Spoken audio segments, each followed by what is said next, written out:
আমি no option. আল্লাহ যদি আমাকে সুস্থ রাখে, আপনি মনে রাখেন না আপনার কোনো মানুষের কাছে আমি আপনার কে এখানকার এমপি হবেন হাজীগঞ্জের, আমার 1 টাকারও কোনো যায় আসে না, আমার একটু কিছু যায় আসে না। আরেকজন এসে বলে আমি অমুক অমুক ভাই, ইচ্ছা মতো মারে, জাস্ট যেই হাতে মারবেন সেই হাতটা কোথায় থাকবে এটা চিন্তা করতে হবে। এবার নো অপশন। আল্লাহ যদি আমাকে সুস্থ রাখে, আপনি মনে রাখেন না আপনার কোনো মানুষের কাছে আমি মুখাপেক্ষী। আমি তো বলেই দিছি আপনাদের, হাসলে মাঠে রেখে কোনো চিন্তা ভাবনা মানে আপনারা কি এমপি 2 জন পাবেন নাকি? একজন না, একজন মানুষ তো হবে, যেই দলেরই হোক, ভোটের মাধ্যমে হবে। কেউ যদি ভুলেও মনে করেন যে আমাদের ইলেকশনে অতীতের কোন ইতিহাসের আবার পুনরাবৃত্তি হবে, তাকে আমি বলবো হাজীগঞ্জ ছেড়ে চলে যান। সহজ বাংলা। আপনারা যদি 5 জন বেশি ইউনো সাহেব, ওসি সাহেব সব বসেন, আমি শিওর ইলেকশনে কোনো কেউ সৃষ্টি হবে না। এবং মনে রাখবেন, এই দায় জাতি আপনাকে ক্ষমা করবে না, কারণ 100 বৎসর বা 200 বৎসর বা জাতি রাষ্ট্রের পথ কিভাবে হবে সেটার জন্য কিন্তু আপনি কাজ করছেন। এ হচ্ছে হাজীগঞ্জের ইউনো। তার অধিক্ষেত্রে কিন্তু সে সর্বোচ্চটা প্রয়োগ করবে, এক্সিকিউটিভ যে পাওয়ারটা আছে। কাজে ওসি সাহেব কিন্তু তার আইনি সর্বোচ্চটা পাওয়ার প্র্যাকটিস করবে। ইলেকশন অফিসার কিন্তু সর্বোচ্চটা করে। কি কারণে বলছেন কথাটা? যে আপনাকে যে পবিত্র দায়িত্বটা দেওয়া হচ্ছে, সেই দায়িত্বটা আপনি সর্বোচ্চ ধারক এবং বাহক ওইখানকার। যদি ওইখানে কোনো ভুল ত্রুটি হয়, সেটার দায়ও আপনাকে নিতে হবে। শুধু একটাই চাই, আপনি ভাইয়েরা যারা আছেন এখানে, প্রত্যেকে মিলে যার যার ভোট দিবেন। প্রয়োজনে 20 টাকা খরচ করে একজন মুমূর্ষ রোগী বা যাকে দেয়ানোর মতো তাকে নিয়ে এসে বলবেন একটু ভোট দিয়ে যান, কারণ একজন নাগরিক হিসেবে একজন ভালো সেবক নির্বাচন করা আপনার নাগরিক দায়িত্ব।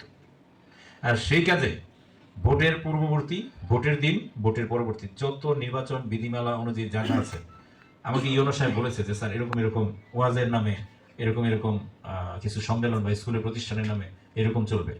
আমি একটা শব্দ বলেছি, আজকে আপনাকে খেতে হবে, বাজারও করতে হবে, সমাজ উন্নয়ন করতে হবে। সেটার জন্য আমরা সবাই কিন্তু হাজীগঞ্জে কাজ করব।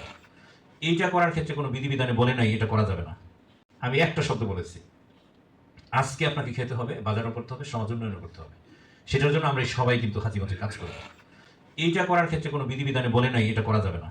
একটা জিনিস, নির্বাচন বিধি পরিপন্থী কোনো কাজ এলাও না। আমি যারা এখানে প্রার্থী যদি থাকেন বা তাদের কাছে একটু অনুরোধ করব, আপনারা নির্বাচনের আচরণের পরিপন্থী কোনো কাজের সাথে জড়িত হবেন না প্লিজ, কারণ এটা আপনার জন্যই করছে। এবং আমি মনে করি এখন থেকে যেহেতু আমাদের চমৎকার করে তফসিল দেওয়া আছে কত তারিখে কি হবে না হবে, সেই অনুযায়ী আপনারা কাজ করবেন। যখন বলবে আজকে থেকে প্রচারণার কাজ শুরু করো, চমৎকার করে করবেন। যখন বলবে বন্ধ, একদম উজু করে বসে থাকবেন। মানে মাইন্ড স্পিক্স, মন কিন্তু কথা বলে। যদি আপনি প্রকৃত সেবক হন, অবশ্যই আপনাকে ভোট দেবে। ওই যে বললাম একটাই কথা, যেই হাতে উল্টা পাল্টা চিন্তা করবেন সে হাত কিন্তু এই হাজীগঞ্জে থাকবেন, হাজীগঞ্জের বাইরে চলে যাবে। অতীতের ইতিহাস খারাপ, আপনার হাতের কাজ আমার হাত করে দিছে, মানে আমি সব করে ফেলছি, আপনাদের কারো বাড়ি থেকে আসতে হয়নি। জাস্ট ফরগেট ইট, ভুলে যান, এটা হবে না। আমাদের ইলেকশন কমিশন যেটা নির্দেশনা দিয়েছে, আমরা এর মাধ্যমে এবং এর ভিতরে থেকে কাজ করব। আমি জেলা প্রশাসক হিসেবে আপনাদের সাথে আসার মিনিং কিন্তু, মূল মেসেজটা কিন্তু এইটা, যে আপনারা সকলে মিলে হাজীগঞ্জের যে প্রতিনিধি হবে, যার জন্য মানে হাজীগঞ্জের জন্য যাকে প্রয়োজন হয় তাকে নির্বাচন করবেন। এটা আপনাদের চয়েস, এটা আমার কোনো চাওয়া পাওয়া যায় না।